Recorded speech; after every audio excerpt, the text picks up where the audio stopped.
if we start with some of the problems, like we're from the health and fitness industry, and you've worked with Precor. For those of you who don't know, you were the president of Precor for many years, Yes. and a lot of the people in the world that you've been around with is working with people that have some kind of gyms, and Right. generally that's the place where people have gone to lose weight and to get in shape. So what do you think is going to be the impact initially? And we'll start with the sort of bad news, and then we can go on to the opportunities second. But what could be some of the impact for gyms and gym services for people that were traditionally going there to lose weight?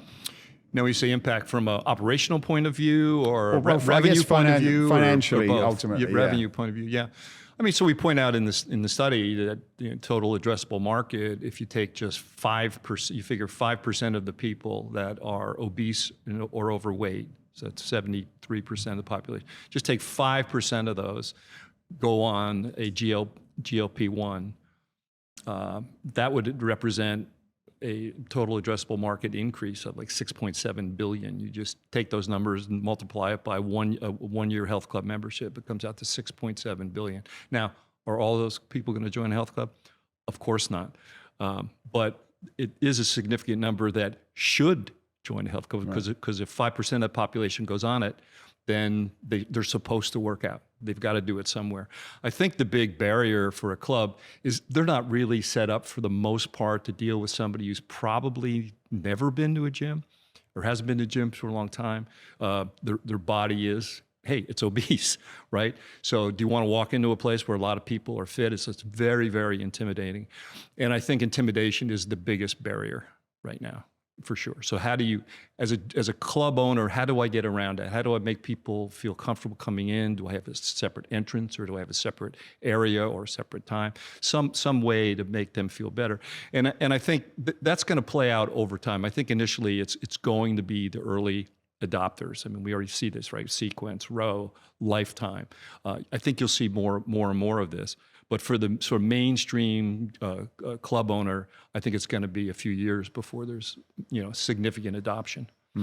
What about the impact on the gym business of people deciding they don't need to go anymore? Like, we're coming into January, everyone's like, okay, let's sign up, lose weight, get into the gym, etc. And I'll come on to some of the other industries in a moment. But do you think that this could, in the short term, get people to say, well, I don't need to go to a gym. I'm gonna do it. Like, I know someone that's on it. I know a few people that are on it, actually.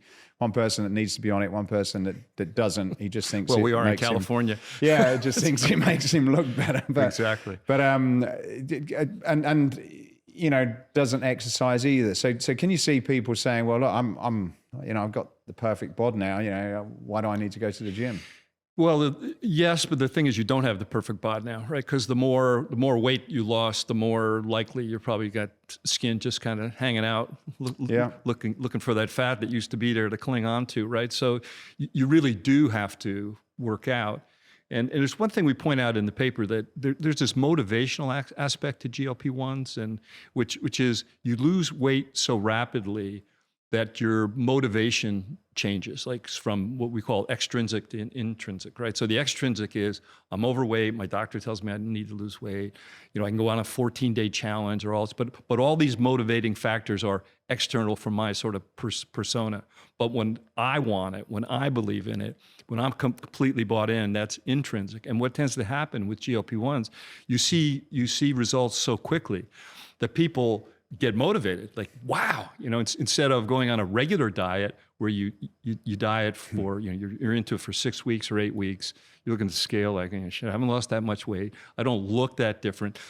And you've probably been working out, and you probably have better body comp measurements that you haven't been tracking, but your energy levels probably as well. Exactly. Yeah. So the key is this intrinsic motivation blips you into wanting to work out. And one of the studies that I pointed out in the paper, that I forget what the exact percentage was, but it was like you were twice as much more likely to want to work out if you were on GLP-1s than if you weren't.